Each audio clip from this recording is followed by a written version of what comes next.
અસમંજસ હતી અને ઉત્તર ગુજરાતનો એ મહેસાણાનો સંત ઉપનગરનો ભાવેશભાઈને આખી એમની ટીમ ચેતનભાઈ યાદી બધાએ જે જસુ કાકાએ વર્ષો જૂના ગુરુદેવના સંબંધોને તાજા કરીને એક એવું એમનું એક પુણ્યનો ઉદય થયો, ગુરુદેવની નજર ઠરી અને અનેક હજારો ગુરુ ભક્તોમાં જાહેરાત થઈ કે બસ આગામી ચાતુર્માસ ગુજરાત પધરી રહેલા ગુરુદેવ ક્યાંય અમદાવાદ નહીં, સુરત નહીં, બરોડા નહીં, કોઈ મોટા સંઘ નહીં, પણ આરાધક અને ભાવ એવા મહેસાણાના ઉપનગર જૈન સંઘમાં કરશે એ જાહેરાત લોકોના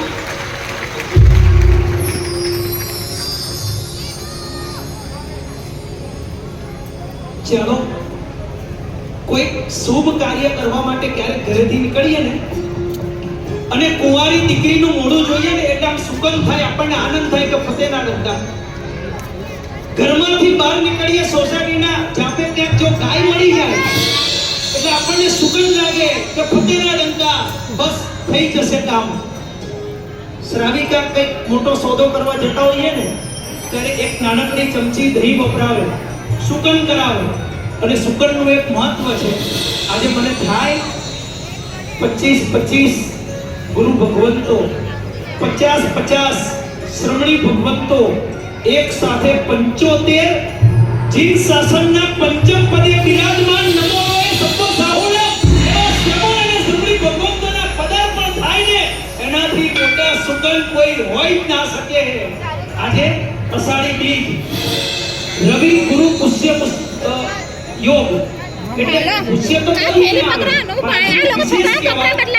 અને એવા શુભ દિવસે આવા 75 થી અધિક શ્રમણ શ્રમણી ભગવંતોના દર્શન કરીને આખો આજે પાવન થઈ છે.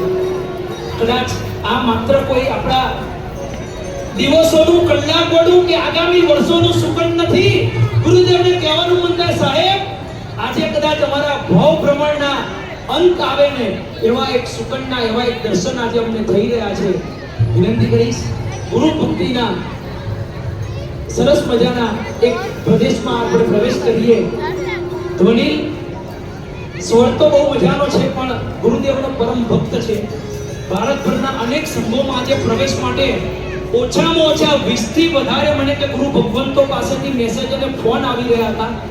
એનો એક જ જવાબ, તે જેમને માથે ગુરુ તરીકે સ્વીકાર્યા છે, મારા જીવનના જે ઉપકારી છે એ ગુરુદેવનો ચાતુર્માસ પ્રવેશ હોય, અન્ય કોઈ પ્રસંગ હું લઈ ના શકું. એ ધ્વનિ હોય, શ્રીપાલભાઈ રાજા હોય, જયેશભાઈ ચુડદર હોય, આ બધા જ ગુરુ ભક્તિ સ્વરૂપે આજે સ્વયં જાણે મેળો જામે ગુરુ ભક્તિનો વિનંતી કરીએ. ગુરુના ચરણમાં ગુરુ ભક્તિનું એક સરસ મજાનું પદ અને ત્યારબાદ આપની હાજરી આ સરસ મજાના યાત્રામાં આગળ વધીએ.